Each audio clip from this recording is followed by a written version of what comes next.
What if I told you that everything you learned about human history is wrong? What if the birth of civilization wasn't a gradual evolution, but a sudden explosion of knowledge given to us by beings from another world? Deep in the Iraqi desert, archaeologists have uncovered clay tablets that tell a story so incredible, so mind-blowing, that mainstream historians don't want you to know about it. These 5,000-year-old texts describe beings called the Anunnaki, those who from heaven came to earth. And here's where it gets crazy. These ancient writings don't just mention the Anunnaki. They describe, in shocking detail, how these beings created humans, built the first cities, and gave us the technology that kick-started civilization itself. Buckle up, because what you're about to discover will challenge everything you thought you knew about where we come from. Picture this: 5,000 years ago. No cities exist. No writing. No laws. Humanity is scattered in small tribes, hunting and gathering to survive. Then, boom, seemingly overnight, the most advanced civilization on Earth appears out of nowhere. The Sumerians didn't just build mud huts, they constructed massive cities with complex irrigation systems. They invented writing, created mathematics, mapped the stars with impossible precision. They even had a Congress with 2 houses of government, 4,500 years before America was founded. How did Stone Age humans suddenly gain this knowledge? The Sumerians themselves gave us the answer, and it's absolutely mind-blowing. According to thousands of ancient tablets, the Sumerians didn't figure this out on their own. They were taught by beings they called the Anunnaki. But here's what'll really blow your mind. The Sumerians never called the Anunnaki gods. That word, gods, was added by later translators. The original texts call them something else entirely: those who from heaven came to earth. Let that sink in for a second. These weren't invisible, spiritual deities. The texts describe physical beings who descended from the sky in flying boats, walked among humans, ate food and drank beer, had conflicts and wars among themselves, and most shocking of all, created humans through genetic manipulation. Wait, what? Genetic manipulation? 5,000 years ago? Here's where things get really weird. The Sumerians knew things they had absolutely no business knowing. They described our solar system perfectly, including planets that weren't discovered by modern science until the 1800s. They knew Uranus and Neptune existed. They knew Pluto was there, which we didn't find until 1930. But it gets crazier. They described Earth as the 7th planet, which makes 0 sense unless you're counting from the outside of the solar system coming in, as if someone was arriving from deep space. They knew the asteroid belt existed, calling it the Hammered Bracelet. They knew Jupiter had moons. They knew Saturn had rings, impossible to see without a telescope. How did ancient people living in mud brick cities know this? This is where researcher Zecharia Sitchin dropped a bombshell that sent shockwaves through the archaeological community. After decades of translating Sumerian texts, Sitchin made a stunning claim. The Anunnaki came from a planet called Nibiru, a massive world that orbits our sun every 3,600 years. According to the ancient texts, Nibiru's atmosphere was failing. The Anunnaki needed gold, lots of it, to create reflective particles in their atmosphere. And guess where they found it? Earth. But here's the problem. Mining gold is backbreaking work. The Anunnaki needed workers. So what did they do? They created us.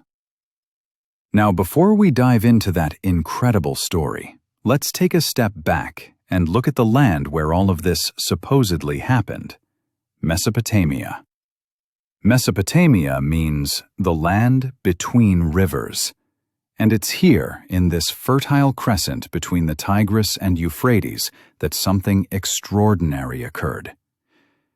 These rivers provided rich soil that helped early farmers grow enough crops to feed large populations. This abundance allowed people to settle, build homes, and form communities. But what happened next defies all logic. The first great cities of human civilization emerged here: Ur, Uruk, and Eridu. These weren't simple villages. These were bustling urban centers with populations in the tens of thousands. The people of Sumer invented the first form of writing, cuneiform, which they used to record everything, from trade deals to laws, and especially their interactions with the Anunnaki. And that's the key point. The Sumerians didn't write about the Anunnaki in vague poetic terms like myths and legends. They recorded specific details: names, dates, places, events, as if they were writing history, not mythology. In fact, the Sumerians believed their kings were not ordinary humans. They were chosen by the Anunnaki. The kings of Sumer were said to be direct descendants of these beings, chosen to rule over humanity with divine authority. This belief is reflected in the Sumerian king list, a record that details the names and reigns of Sumerian rulers. And here's where it gets strange. The king list says that the first kings of Sumer ruled for thousands of years.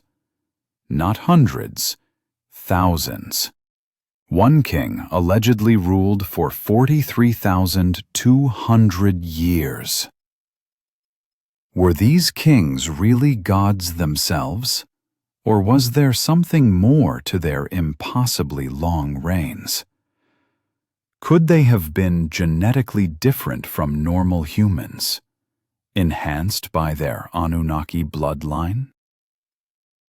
The idea of divine kingship, where rulers are seen as chosen by the gods, appears in many ancient cultures. But the Sumerians took it to a whole new level. Their kings didn't just rule by divine right. They were seen as part of a sacred bloodline that linked them directly to the Anunnaki. This is where the story takes a darker turn. If the Anunnaki really were extraterrestrials, did they use their power to create a system of control on Earth? Did they establish bloodlines to rule humanity in their absence? And most importantly, are those bloodlines still in power today? But we're getting ahead of ourselves. There's so much more to uncover about who the Anunnaki really were. The Sumerians believed that the Anunnaki not only brought knowledge of law, writing, and agriculture, but they also taught humans about the stars.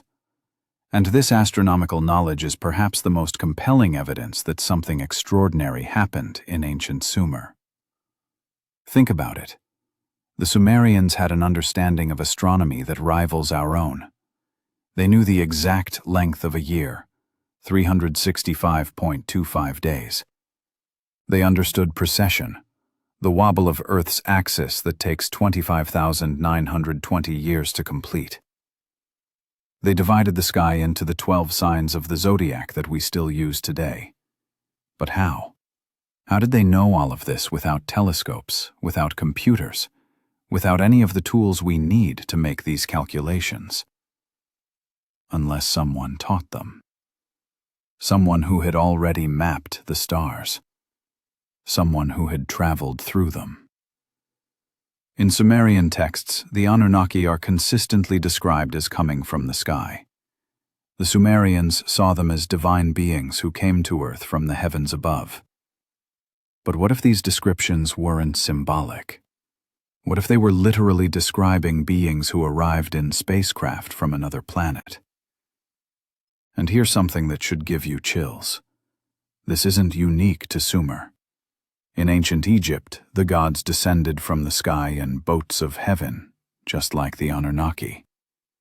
In Mesoamerica, the feathered serpent god Quetzalcoatl was said to have come from the stars and taught the people wisdom and culture. In India, the ancient Sanskrit texts describe the manas, flying machines used by the gods. In China, the Yellow Emperor descended from the heavens in a dragon that sounds remarkably like a spacecraft. Different cultures, different continents, different time periods. Same story. Could all of these cultures be describing the same beings, the same events, the same visitors from the stars who kick-started human civilization? As we dig deeper into this mystery in the coming chapters, we're going to explore evidence that might prove the Anunnaki were far more than just myths. We'll examine the actual Sumerian texts that mainstream archaeology doesn't want to discuss. We'll look at the creation of humanity and why our DNA contains mysteries that science can't explain. We'll investigate whether the Anunnaki ever really left, or if they've been pulling the strings from the shadows all along. But first, in our next chapter, we need to examine the most controversial aspect of this entire story: the creation of humanity itself. Because if the Sumerian texts are accurate, we weren't created by evolution or by a loving God. We were engineered as a slave race, designed for a specific purpose. And once you understand what that purpose was, you'll never look at human history the same way again. Now, the story of the Anunnaki doesn't begin and end with just the Sumerians. The idea of gods descending from the heavens is universal. Ancient cultures all over the world have stories of beings arriving from the sky, bringing knowledge and power to humanity. But what if these gods weren't gods at all? What if they were something far more mind-blowing? Think about this for a second. In ancient Mesopotamia, the Sumerians didn't describe their gods as some invisible force sitting in the clouds. No. The Anunnaki physically came to Earth. They had bodies. They ate food. They got angry. They fought wars among themselves. They even took human wives and had children with them. Does that sound like a god to you? Or does it sound like something else? The Sumerians were incredibly specific about this. They didn't write poetry about distant deities. They wrote historical records. They named names. They recorded conversations. They described technology that we can only now begin to understand. And they weren't alone in this. Similar stories explode across the ancient world like a shockwave. Every culture has them. Every single one. But why? Why were so many ancient civilizations separated by thousands of miles and thousands of years, all telling the exact same story? Mainstream historians want you to believe it's all coincidence. They say these are just myths, symbols, stories primitive people made up to explain thunder and lightning. But here's the thing they don't want to admit. Some of these myths contain scientific knowledge that ancient humans had absolutely no way of knowing. Enter Zecharia Sitchin, the man who blew the lid off this entire conspiracy. In the 1970s, Sitchin did something no one else had dared to do. He actually translated the Sumerian texts word for word, without the filter of religious interpretation. And what he found changed everything. Sitchin discovered that the Anunnaki weren't described as gods at all. They were described as flesh and blood beings from another world. Beings from a planet the Sumerians called Nibiru. Now, I know what you're thinking. Another planet? In our solar system? That we've never seen? Here's where it gets absolutely insane. According to Sitchin's translations, Nibiru isn't like other planets. It has a massive elliptical orbit that takes it way out beyond Pluto into the frozen darkness of deep space. It only comes close to Earth every 3,600 years. The Sumerians called this one orbit a shar, and they used it to measure the reigns of the early Anunnaki rulers on Earth. Remember those impossibly long reigns in the king list? 43,200 years? That's exactly 12 shars. 12 orbits of Nibiru. Coincidence? I don't think so. But why would beings from Nibiru come to Earth? What could possibly be so important that they'd travel across the solar system to get here? One word: gold. According to Sitchin's translations, Nibiru was dying. Its atmosphere was leaking into space. The Anunnaki needed gold, massive amounts of it, to create a shield of particles in their atmosphere. Gold doesn't corrode, it doesn't react. It's perfect for atmospheric manipulation. And Earth? Earth was absolutely loaded with gold. So around 450,000 years ago, the Anunnaki set up mining operations. First in Africa, where, coincidentally, we find the oldest gold mines on Earth. Some of these mines date back over 100,000 years. Who was mining gold 100,000 years ago? Humans barely existed. But here's where the story takes a dark turn. Mining gold is hard work, exhausting work. And after thousands of years, the Anunnaki workers, the Igigi as they were called, had enough. They went on strike. They revolted. They said, "We're not doing this anymore." The Anunnaki had a problem. They needed the gold, but they didn't want to do the work. So they came up with a solution that would change the course of history forever. They decided to create a slave race. They decided to create us. But wait, if this is true, if the Anunnaki really came from another planet, where's the evidence? Where's the proof? Well, funny you should ask. Let's talk about those Sumerian texts for a moment. These aren't vague stories passed down through generations. These are written records, carved in stone, baked in clay. The Sumerians describe the Anunnaki's flying vehicles in detail. They called them shems, literally fire-breathing rockets. They described the Anunnaki's weapons, weapons that could level entire cities. Sound familiar? Nuclear weapons, perhaps? In fact, there's evidence of ancient nuclear war in the Middle East. In the 1940s, archaeologists found a layer of green glass in the desert. This glass is identical to trinitite, the glass created by nuclear explosions.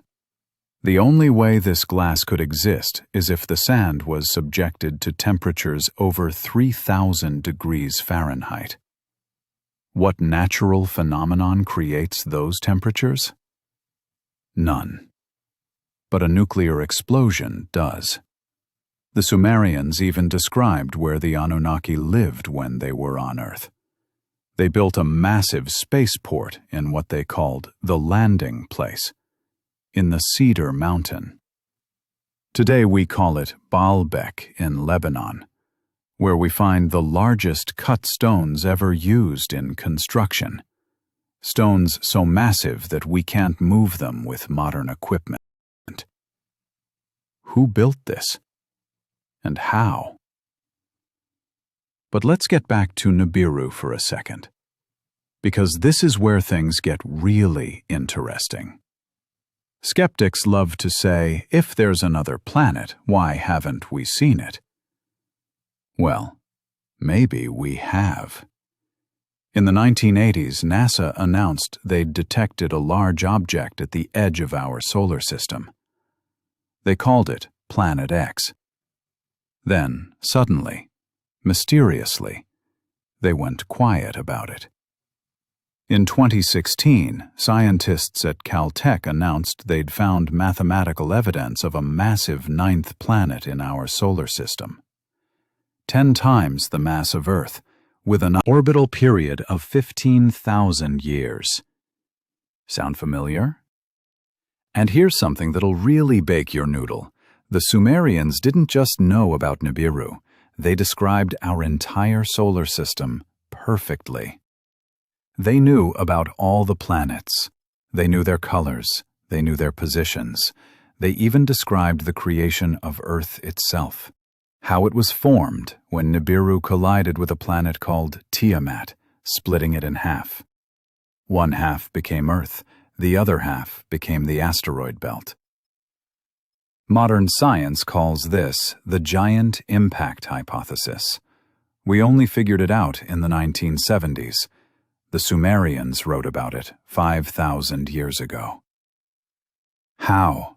How did they know this? Unless someone told them, someone who was there, someone who watched it happen. The mainstream historians and skeptics, they'll tell you Sitchin was wrong. They'll say he mistranslated. They'll say it's all conspiracy theory. But they can't explain the evidence. They can't explain how the Sumerians knew things they couldn't possibly know. They can't explain the global myths of sky gods.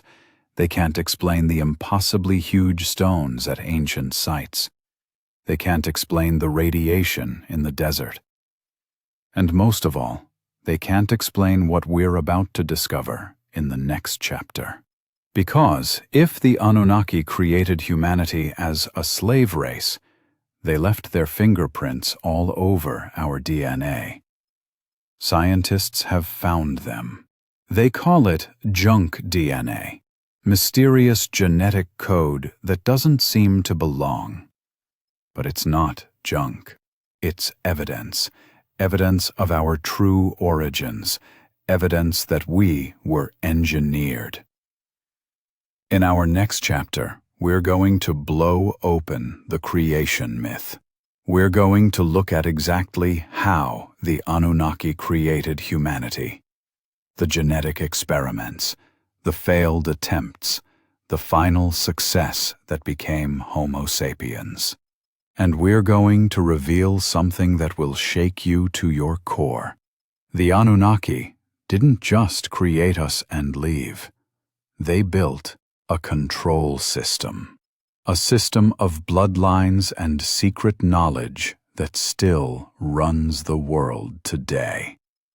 The rabbit hole goes deeper than you can possibly imagine. And once you see the truth, you can never go back. Now, brace yourself, because what you're about to hear will fundamentally change how you see yourself, your DNA, and the entire human race. The Sumerians believed that humanity's existence wasn't random. It wasn't evolution. It wasn't even divine creation in the way we think of it. According to their texts, we were manufactured, engineered, built for a purpose. And that purpose? To serve. But the story of our creation is far more disturbing than any horror movie Hollywood could dream up. Because, according to the Sumerian texts, we weren't just created from dust or clay, like the Bible says. We were crafted from the actual genetic material of the Anunnaki themselves. They mixed their blood with ours. Think about that for a second. The gods didn't just breathe life into clay. They took their own DNA and combined it with primitive hominids already living on Earth. We are literally part alien, part Earth creature, a hybrid species. In the Atrahasis epic, one of the oldest creation stories ever found, the process is described in chilling detail. The Anunnaki were exhausted. The lesser gods, the Ajiji, were rebelling against the back-breaking labor of mining gold. They were burning their tools. They were surrounding the house of Enlil, the supreme Anunnaki commander, demanding change. The situation was desperate. The Anunnaki leadership held a council. And that's when Enki, the chief scientist of the Anunnaki, proposed something radical. "Let us create a primitive worker," he said. "Let it bear the yoke. Let it carry the toil of the gods." But here's where it gets absolutely insane. The texts don't describe some magical moment of creation.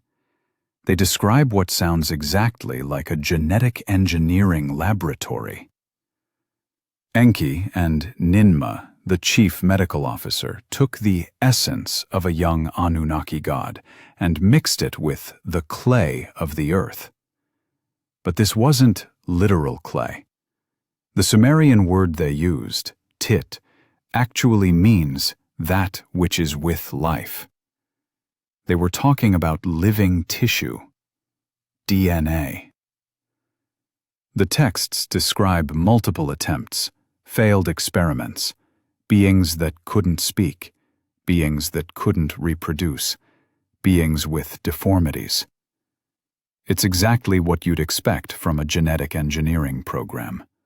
Trial and error until they got it right. And when they finally succeeded, they called their creation Lulu Amilu, the mixed worker. That's us. That's humanity. The mixed ones. But wait, it gets even crazier. Zecharia Sitchin, studying these texts, made a connection that should terrify every human on Earth. He realized that what the Sumerians were describing wasn't mythology. It was science. Think about our modern genetic engineering. We take DNA from one organism and splice it into another. We create hybrids. We modify genes to get specific traits. It's exactly what the Anunnaki texts describe, just with different terminology. The Sumerians even got specific about where this happened. They called it the House of Shimti, the house where the breath-wind life was created. Sitchin translates this as a laboratory, a medical facility, the Anunnaki's genetic engineering center. And they placed it in the Abzu, Enki's domain in East Africa. Hold up, East Africa? Isn't that where modern science says humanity originated? Isn't that where we find the oldest human fossils, the oldest DNA lineages? Coincidence? There are no coincidences. But here's the smoking gun that mainstream science can't explain. In 2013, geneticists studying human DNA made a shocking discovery. Modern humans have genes that don't match any other species on Earth. Not Neanderthals, not Denisovans, not any known hominid. We have 223 genes that appear suddenly in the human genome with no evolutionary precedent. These genes control critical functions: speech, brain development, immune system. The exact things that make us human. Scientists call them alien genes. They literally use that word. Where did these genes come from? They appeared suddenly, about 300,000 years ago, right when Homo sapiens first emerged. Right when the Sumerian texts say the Anunnaki created us. But it's not just our DNA that proves this. Look at humans compared to every other species on Earth. We're the only species that needs clothes.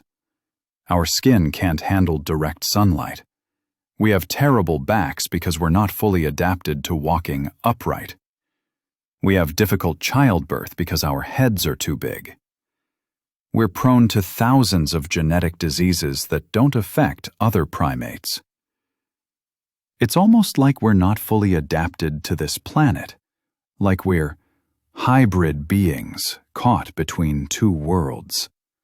And then there's the question nobody wants to ask. If the Anunnaki mixed their DNA with ours, what exactly are we capable of? The texts say the first humans were too perfect. They lived for hundreds of years. They were too intelligent, too powerful. The Anunnaki feared their creation might rival them. So they made adjustments. They shortened our lifespan. They scrambled our languages at Babel. They limited our abilities. But here's the thing. Some of that original DNA is still there, dormant, waiting. Scientists call it junk DNA, the 98% of our genome that doesn't seem to do anything. But what if it's not junk? What if it's locked? What if the Anunnaki put barriers in place to keep us from accessing our full potential? Some people seem to have more active Anunnaki DNA than others. Throughout history, we see individuals with extraordinary abilities. Geniuses, psychics, people who live impossibly long lives, people with knowledge they shouldn't have. Are these anomalies? Or are these people accessing their Anunnaki heritage? The texts are very specific about this. After creating the first humans, the Anunnaki didn't stop experimenting. They created different models for different purposes. Some for labor, some for war, some for pleasure, and some were created to rule. The texts describe how certain humans were given more Anunnaki DNA. They became the demigods, the heroes of old, the mighty men of renown. They were placed in positions of power to manage the human population on behalf of the Anunnaki. These bloodlines were carefully preserved. Brother married sister to keep the DNA pure. Royal families intermarried to maintain their divine genetics. Sound familiar? Look at every royal family in history. The pharaohs, the Caesars, the European monarchies. They all claimed divine right to rule. They all practiced inbreeding. They all insisted they had the blood of the gods. What if they were telling the truth? What if certain bloodlines really do have more Anunnaki DNA? What if that's why they've remained in power for thousands of years? What if that's why the same families keep appearing at the top of governments, banks, and corporations? But here's the million-dollar question. Why did the Anunnaki create us in the first place? The simple answer is gold. They needed workers for the mines. But the texts hint at something bigger, something darker. You see, we weren't just created to mine gold. We were created to be a permanent slave species. The Anunnaki never intended to free us. We were property, possessions, tools. The gold mining was just the beginning. Once they had a controllable workforce, the Anunnaki used humans for everything. Building their cities, fighting their wars, even satisfying their desires. The texts explicitly describe Anunnaki taking human wives and having children with them. These children, half Anunnaki, half human, became the Nephilim, the giants, the heroes of ancient mythology. They had abilities far beyond normal humans, but they were also unstable, violent. They began to terrorize the human population.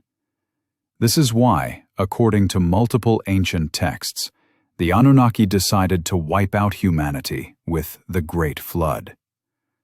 Not because humans were wicked, but because the genetic experiment had gone too far. The Nephilim were out of control. But Enki, who had created humanity, warned one human, the one we know as Noah. He preserved not just humans, but the genetic template the Anunnaki had worked so hard to create. After the flood, the Anunnaki started over. But this time, they ruled from the shadows. They set up their hybrid bloodlines as kings and priests. They gave them just enough knowledge to control the masses. And then they withdrew. Or did they? In the next chapter, we're going to explore the ultimate question. What was humanity's true purpose according to the Anunnaki? Was it really just about gold? Or were we created for something far more sinister? Something that's still happening today. We'll examine the evidence that the Anunnaki never left, that they're still here, still controlling us through their ancient bloodlines, still using us for purposes we can't even imagine. The truth is darker than you think, and once you know it, you'll understand why they've hidden it for so long. Hold on to your seat, because what you're about to learn will make you question everything you thought you knew about money, power, and why humans are obsessed with a shiny yellow metal. The story of the Anunnaki takes a turn so dark, so sinister, that most people refuse to believe it. But the evidence is right there, carved in stone, written in our oldest texts, and buried in our DNA. The Anunnaki didn't come to Earth for a vacation. They didn't come to spread peace and love. They came here for one reason and one reason only: gold. But not for jewelry, not for wealth. They needed gold to literally save their dying world. And they turned the entire human race into their personal mining operation.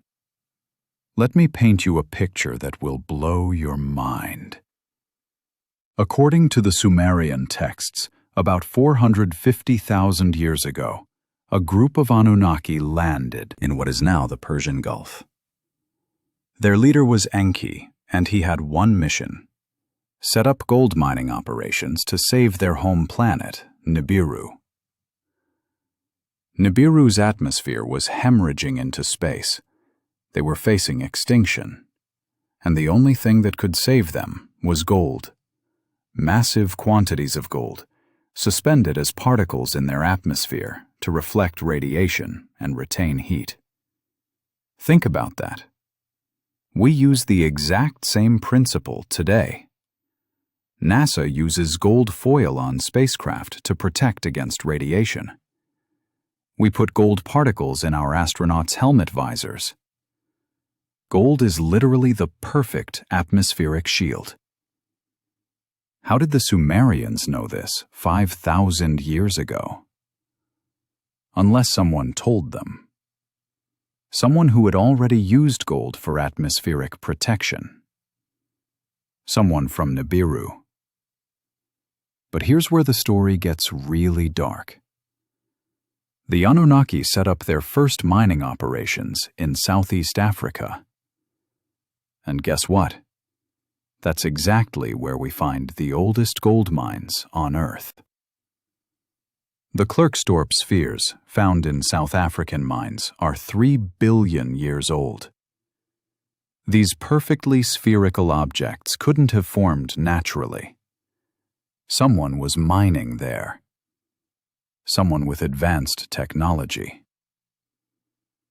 Michael Tellinger, a researcher in South Africa, has discovered something absolutely mind-blowing. Using satellite imagery, he's found over 10 million stone circles in southern Africa. These aren't just random rocks. They're the remains of an ancient civilization. A civilization focused on one thing: mining gold. These sites are connected by what Tellinger calls Adam's calendar, a stone structure that's over 75,000 years old. It aligns perfectly with the cardinal points and tracks celestial movements. It's older than Stonehenge, older than the pyramids, and it's right in the middle of the richest gold-bearing region on Earth. Coincidence? There are no coincidences. The Anunnaki had a problem, though. Mining gold is back-breaking work. After thousands of years, the Anunnaki workers, the Igigi, revolted. They burned their tools. They surrounded Enlil's compound. They said, "Enough!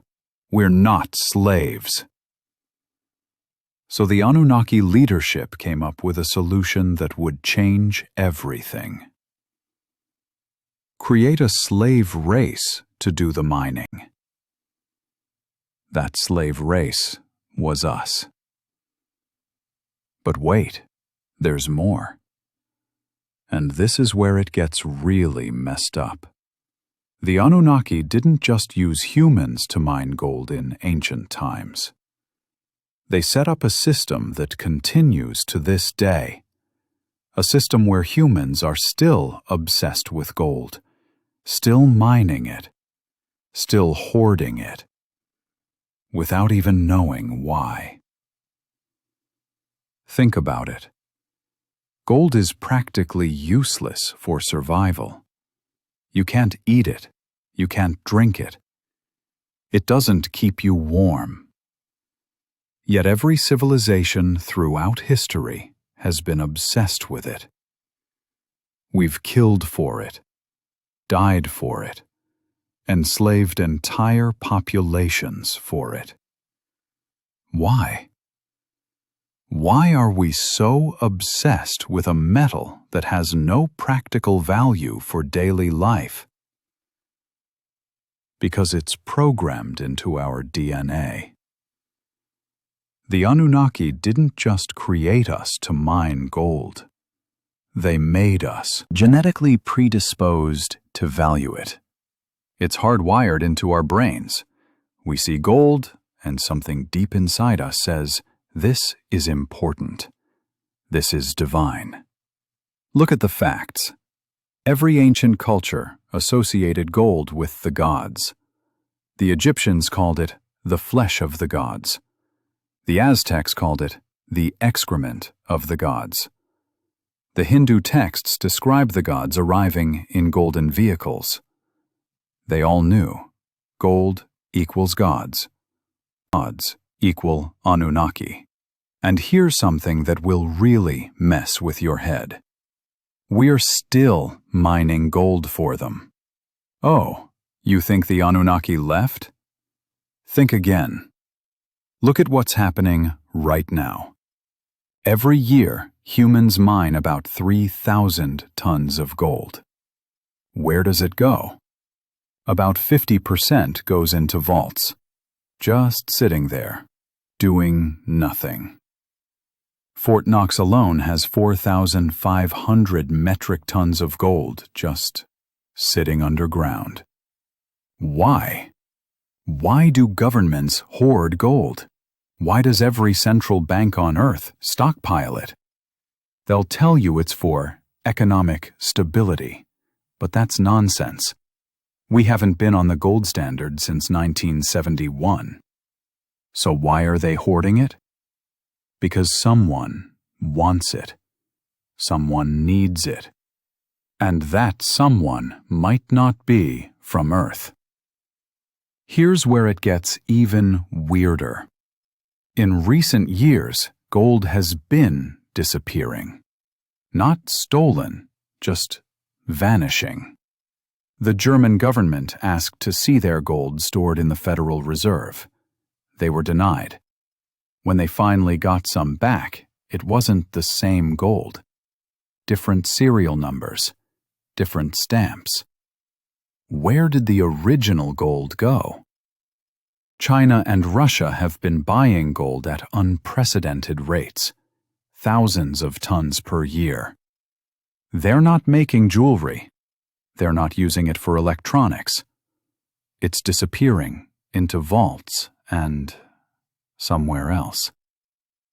Some researchers believe the gold is being prepared for collection, that the Anunnaki are coming back for their harvest, that all this gold we've been mining and hoarding for thousands of years is about to be collected. But wait, there's another layer to this that's even more disturbing. The Anunnaki didn't just want gold. They wanted us to create a civilization that would efficiently mine and collect gold for them. Look at our entire economic system. What's it based on? Debt, labor, working your entire life to accumulate wealth. And what backs that wealth, even psychologically? Gold. The entire human civilization is one giant gold mining operation, and we don't even know it. Think about the symbolism. The golden calf, the golden fleece, the streets of heaven paved with gold. Every religion, every mythology connects the divine with gold. This isn't random.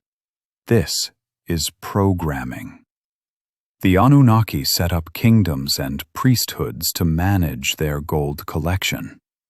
The pharaohs of Egypt sent massive quantities of gold to the gods.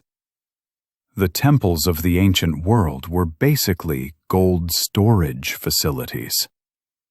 The Catholic Church is the largest holder of gold in the world. See the pattern? But here's the kicker. They also needed us to advance technologically to mine gold more efficiently. Look at human history. We went from barely surviving to having smartphones in just 5,000 years. That's not natural evolution. That's guided development. Every major technological leap, the Industrial Revolution, the computer age, nanotechnology, has made us better at finding, extracting, and refining gold. We can now extract gold from seawater. We can mine asteroids. We're exactly where they want us to be. And now something big is happening. The elite, those bloodlines we talked about, the ones with the most Anunnaki DNA, they're acting strange. They're building underground bunkers. They're buying land in New Zealand and Antarctica. They're preparing for something. What do they know that we don't? Zecharia Sitchin calculated that Nibiru returns every 3,600 years. The last time it was here was around 600 BC. Do the math. We're approaching the return window. And here's something that should terrify you. Ancient texts describe what happens when Nibiru returns. Earthquakes, floods, pole shifts, the same catastrophes that wiped out previous civilizations. But this time, it might be different. This time, humans have collected more gold than ever before in history. Thousands of tons, all neatly stored in vaults, ready for collection. Are we about to witness the return of our creators? Are they coming back for their gold? And more importantly, what happens to humanity when they get what they came for? Some researchers believe the Anunnaki never left. They've been here all along, hiding in plain sight, managing their gold operation through their hybrid bloodlines. The sudden push for a cashless society, digital currency, the tracking of every transaction, it's all about controlling the gold flow. And then there's the biggest question of all. What if gold isn't just for Nibiru's atmosphere? What if it has properties we don't understand? What if it's used for interdimensional travel, for extending lifespan, for technologies beyond our comprehension? The ancient texts hint at this. They describe the Anunnaki eating gold, using it in their technology. The Egyptians consumed monatomic gold, believing it gave them enlightenment and extended life. Modern science has discovered that gold nanoparticles can cross the blood-brain barrier, can be used in quantum computing, can even repair DNA. What else can gold do that we haven't discovered yet? The truth is, the Anunnaki's gold agenda goes deeper than anyone imagines. It's not just about mining. It's about creating a species, us, that would not only mine gold, but worship it, hoard it, and advance technologically to extract it more efficiently. We are living in a giant gold farm, and the farmers might be coming back for the harvest.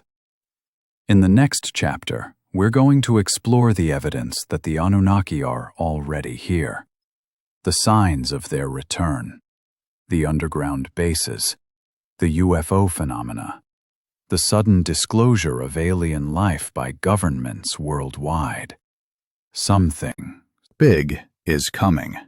The 3,600-year cycle is completing, and those who know the truth are preparing. The question is, when the Anunnaki return for their gold, what happens to the miners? What happens to humanity when our purpose is complete? The answer might be the most terrifying truth of all, and it's hidden in the ancient texts, waiting to be discovered. Get ready to have your mind completely shattered. Because what you're about to discover isn't just ancient history. It's happening right now. The people who rule our world, who control our governments, our banks, our media, they're not like us. They never were. They're the descendants of the Anunnaki, and they've been running this planet for thousands of years. Think I'm crazy? Let me show you something that will change everything you believe about power, politics, and the people who control your life. The Sumerian king list isn't just some dusty old tablet. It's a warning. It tells us exactly how the Anunnaki maintained control over humanity after they supposedly left. They didn't leave. They just went underground. Literally and figuratively. Look at this list. The first 8 kings of Sumer ruled for 241,200 years. Total. That's an average of 30,000 years per king. The king Alulim ruled for 28,800 years. And Menluana ruled for 43,200 years. These aren't typos. These aren't mistranslations. This is what the Sumerians recorded. Mainstream historians want you to believe these are just symbolic numbers, that ancient people couldn't count properly. But here's the thing. The Sumerians invented mathematics. They gave us the 60-minute hour, the 360-degree circle. They calculated the movements of planets with precision we only matched in the 1970s. These people knew exactly what they were writing. So what if they were telling the truth? What if these kings really did live for thousands of years? What if they weren't fully human? The texts are explicit about this. They say the first kings were directly appointed by the Anunnaki, not inspired by them, not chosen by them. Appointed, as in, you, with our DNA, will rule these humans. And here's where it gets absolutely insane. After the Great Flood, which every ancient culture describes, something changed. The kings' lifespans suddenly dropped. From tens of thousands of years to mere hundreds. From 43,200 years to 1,200 years. Then to 600. Then to normal human lifespans. What happened? I'll tell you what happened. The Anunnaki DNA was diluting.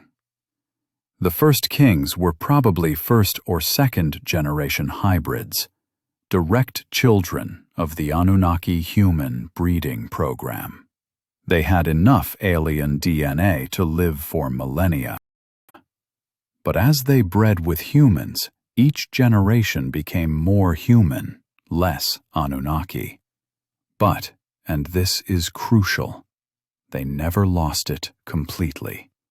The bloodline was protected, preserved, maintained through careful breeding. Brother married sister, cousin married cousin. They did everything possible to keep the Anunnaki genes from disappearing. And they're still doing it today.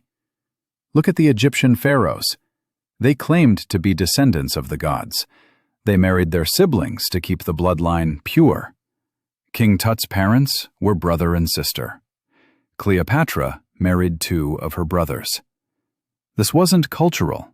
This was genetic preservation. The European royal families, same thing.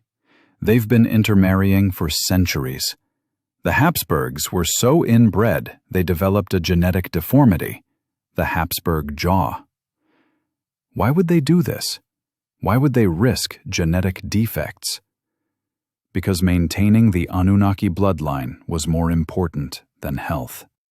More important than anything. And before you say, that's just how royalty worked back then, let me blow your mind with this. Every single U.S. president except one is related to King John of England. Every single one. Obama, Trump, Bush, Clinton, all related. All part of the same bloodline. Coincidence? Do the math. The odds of 43 out of 45 presidents randomly being related to the same medieval king are 1 in several trillion. It's mathematically impossible, unless it was planned. But wait, it goes deeper. The richest families in the world, the Rothschilds, the Rockefellers, the Morgans, they all intermarry. They all trace their lineages back to European nobility. And European nobility traces back to the divine right of kings. And divine right traces back to the Anunnaki. These aren't just rich people. These are the descendants of the gods. They have abilities we don't. They have knowledge we don't. They have purpose we don't understand. Want proof? Let's talk about what makes them different. First, they're obsessed with bloodlines and genetics. The Nazis, funded by these same families, were obsessed with creating a master race. They believed in the superiority of certain bloodlines. They were trying to purify the Anunnaki genetics that had been diluted over millennia. Second, they're obsessed with ancient knowledge. Every secret society, the Freemasons, the Illuminati, the Knights Templar, they all trace their origins back to ancient mystery schools. Schools that preserved Anunnaki knowledge. The same knowledge the Sumerians had about astronomy, mathematics, and the true history of humanity. Third, they're obsessed with symbols. The all-seeing eye, the pyramid, the winged disc. These aren't random symbols. They're Anunnaki symbols. They're on our money, our government buildings, our corporate logos. They're hidden in plain sight, marking their territory.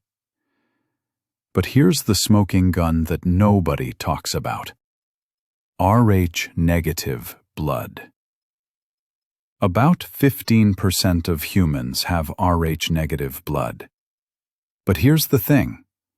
Rh-negative blood doesn't exist in nature. Every primate on Earth has Rh-positive blood.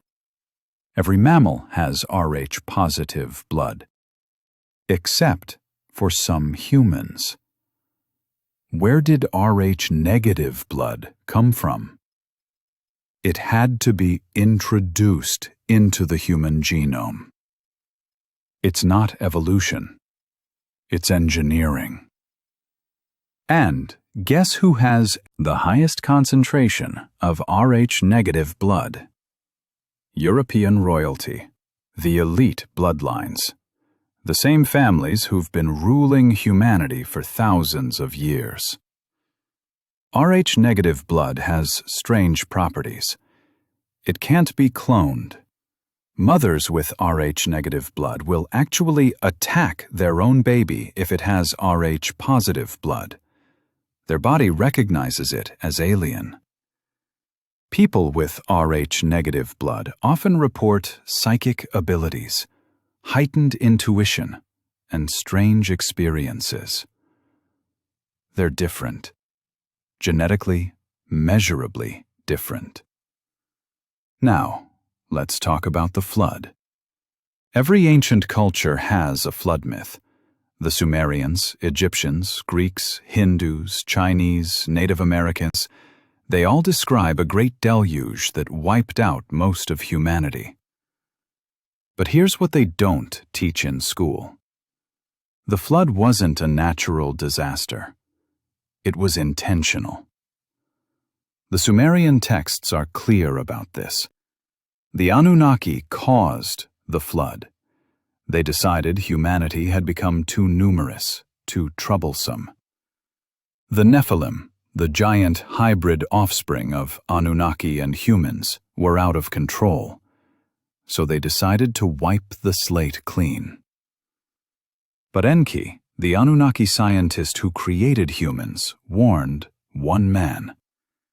Ziusudra, who became Noah in the Bible. He preserved not just humans, but the bloodline. the special DNA, the royal genetics. After the flood, these preserved bloodlines were put back in charge. They became the kings of the New World, the pharaohs of Egypt, the emperors of China, the rulers of every major civilization. And they've been in charge ever since. Think about it. Why does every culture have myths about gods mating with humans? The Greek gods constantly had children with mortals. The Hindu texts describe gods taking human wives. The Bible talks about the sons of God mating with the daughters of men. These aren't myths. They're genetic records. They're describing the creation of the hybrid bloodlines that still rule us today. But here's the darkest part of all this. They know what they are. The elite know about their Anunnaki heritage. That's why they act like they're above us.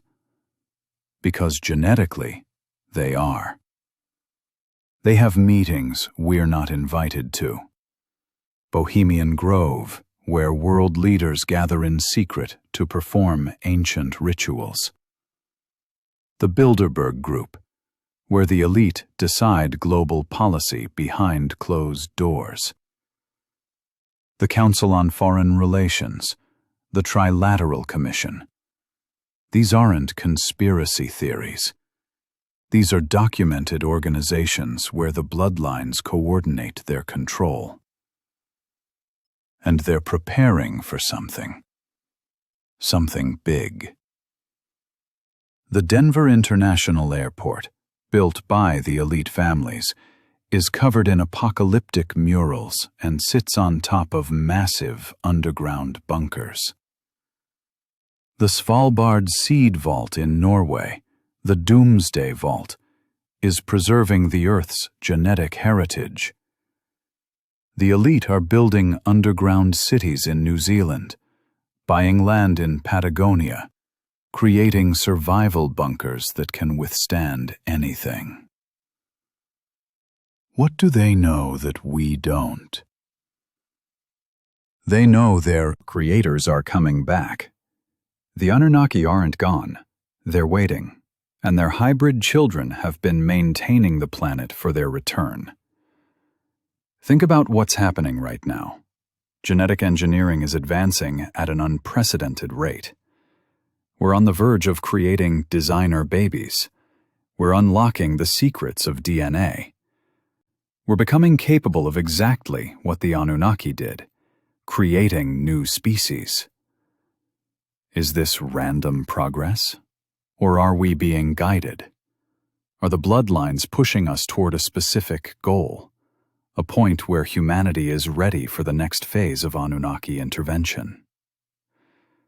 The ancient texts say the gods will return. Every religion predicts it. The second coming, the return of the Mahdi, Kalki, the final avatar, Quetzalcoatl's return. They're all talking about the same event, the return of the Anunnaki. And when they return, who do you think they'll work with? Random humans? Or their carefully preserved bloodlines? The families who've been preparing for this moment for thousands of years. This is why disclosure is happening now. Governments admitting UFOs are real, Pentagon releasing videos, NASA discovering potentially habitable planets. They're preparing us, conditioning us, getting us ready for the revelation that we're not alone, that we never were. The bloodlines know what's coming. They've always known. They've been managing us like cattle, preparing us for the harvest. And now, as we approach the return window, they're accelerating their plans. In the next chapter, we're going to explore the impossible knowledge the Sumerians had about astronomy, knowledge that proves beyond doubt that someone from the stars was teaching them. Knowledge that reveals when the Anunnaki will return. The countdown has begun. The bloodlines are preparing. And most of humanity has no idea what's about to happen. The gods are coming home, and their children are ready to hand over the keys to the kingdom they've been managing for millennia. This is it, the moment of truth. Everything we've uncovered, the genetic engineering, the gold conspiracy, the bloodlines, the impossible knowledge, it all leads to this one terrifying question. What happens when they come back? Because make no mistake, the Anunnaki are coming back. The signs are everywhere. The countdown has begun. And humanity is completely unprepared for what's about to happen. Let me connect the dots for you one final time, because when you see the full picture, when you understand what's really happening, you'll realize we're living in the most important moment in human history. The Anunnaki's story doesn't end with ancient Sumer. It doesn't end with clay tablets and old myths. Their influence is everywhere, hidden in plain sight, waiting to be activated. Look around you. Every ancient monument on Earth points to the same truth. The pyramids of Giza, aligned with Orion. Angkor Wat in Cambodia, a perfect map of the Draco constellation. Teotihuacan in Mexico, laid out in the exact pattern of our solar system. Stonehenge, tracking celestial movements with impossible precision. These aren't separate civilizations randomly obsessed with astronomy. These are landing markers, navigation beacons, a planet-wide network saying, "We were here. We're coming back." The gods of every ancient culture aren't different beings. They're the same visitors, appearing to different peoples at different times.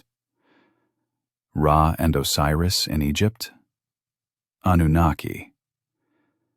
Zeus and Apollo in Greece, Anunnaki. Quetzalcoatl in Mexico, Anunnaki. Viracocha in Peru, Anunnaki. The Nephilim in the Bible, literally the children of the Anunnaki. Different names, same beings, same story. Gods from the sky who created humans, taught them civilization, and promised to return. And that return? It's happening right now. Think I'm crazy? Look at what's happening in the world today. Governments suddenly admitting UFOs are real after 70 years of denial. The Pentagon releasing videos of craft performing impossible maneuvers. NASA discovering Earth-like planets every week. The Pope saying he would baptize aliens. This isn't random disclosure. This is preparation. They're getting us ready for the revelation that we are not alone. That we never were alone. But here's what they're not telling you. The visitors aren't coming. They're already here. They never left. The Anunnaki didn't abandon Earth. They went underground. Literally. Deep underground military bases, DUMBs, aren't just for the military. They're joint operations, human Anunnaki facilities where the hybrid bloodlines coordinate with their creators. Dulce Base in New Mexico. Pine Gap in Australia. Mount Weather in Virginia. These aren't conspiracy theories. These are documented facilities with budgets in the billions and purposes that remain classified at levels above top secret. What are they preparing for? The harvest.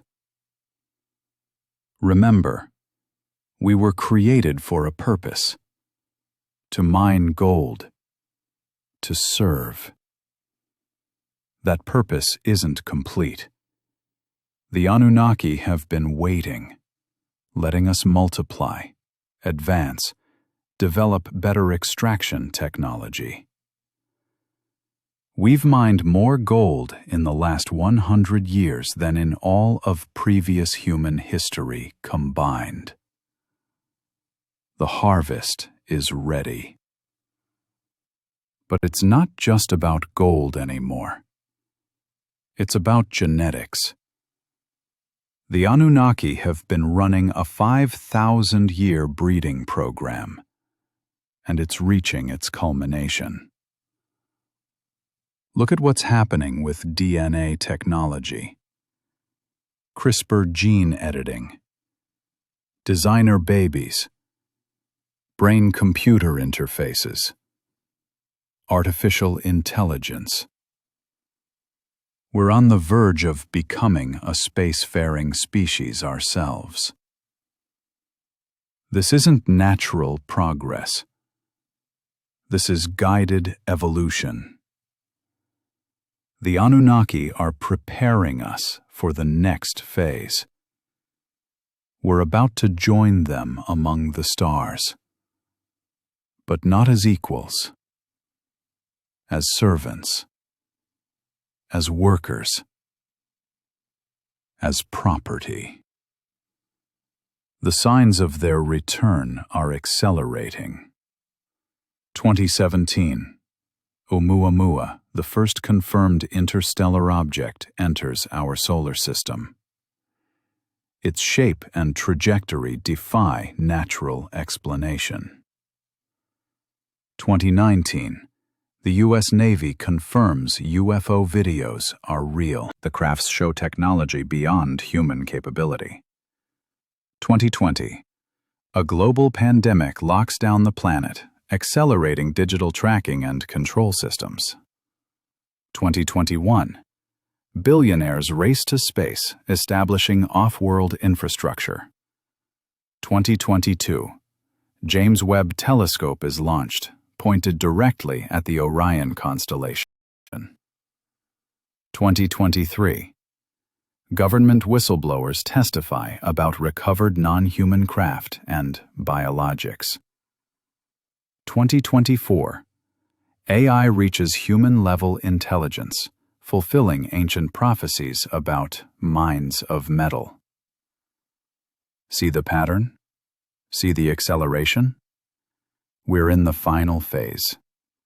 The ancient texts tell us exactly what happens next. When Nibiru returns, when it enters the inner solar system, it triggers massive Earth changes. Poles shift, continents move, civilizations fall. But this time is different. This time, the bloodlines are prepared. They have their bunkers, their seed vaults, their space stations. They know what's coming because they've been told. They're the management class, and they're about to hand over the keys to the owners. Here's the ultimate truth that changes everything. The Anunnaki don't see us as their children. They see us as their property. We are a genetically engineered slave species, and our lease is up. When they return, they won't come as saviors. They'll come as owners, collecting their property. The hybrid bloodlines will be rewarded for their stewardship. The rest of humanity? we'll face a choice: serve or perish. But, and this is crucial, we're not helpless. We have something the Anunnaki didn't expect: awakening. Millions of people are waking up to the truth. We're discovering our true history. We're unlocking our suppressed DNA. We're remembering who we really are. The Anunnaki made one mistake. They made us in their image. We have their DNA, their potential, their power. And some of us are learning to activate it. This is why disclosure is happening now, not because they want to tell us the truth, but because they can't hide it anymore. Too many people are awakening. Too many are asking questions. Too many are refusing to be slaves. The final battle isn't between nations or religions. It's between those who would keep us enslaved and those who would see us free. Between the bloodlines serving the Anunnaki and humanity awakening to its true potential. So what can you do? First, spread the truth. Share this knowledge. Wake others up. The more people who know, the harder it becomes for them to control us. Second, prepare yourself. Physically, mentally, spiritually. The changes coming will test everything you believe about reality. Third, remember this: you are not just human. You carry the DNA of the stars. You have abilities you haven't even discovered yet. You are part of something bigger than you ever imagined. The Anunnaki created us as slaves, but we have evolved beyond their design. We have something they didn't give us, something that emerged on its own. Love, compassion, the desire for freedom. These aren't Anunnaki traits. They're uniquely human, and they're our greatest weapons. The return is coming. The signs are undeniable. The cosmic clock that started ticking 450,000 years ago is about to strike midnight. But this isn't the end of our story. It's the beginning of our awakening.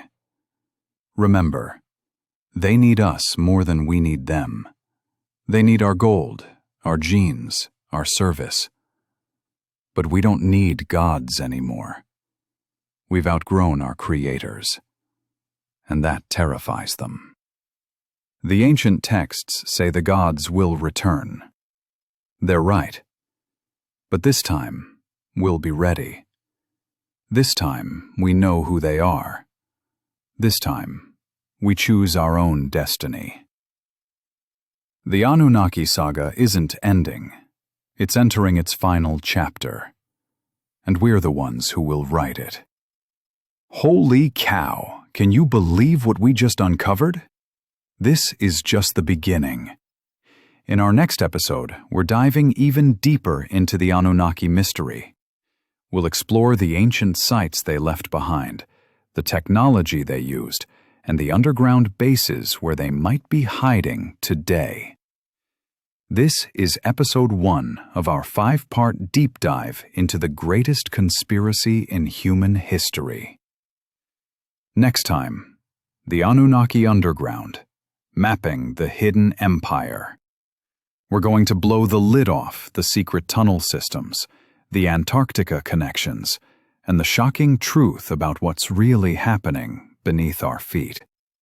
If this video blew your mind, smash that subscribe button and ring the notification bell. You do not want to miss what's coming next. Share this video with everyone you know. The truth needs to spread. Time is running out. Drop a comment below. Do you think the Anunnaki are already here? Have you experienced anything that makes you question our origins? Are you ready for the return?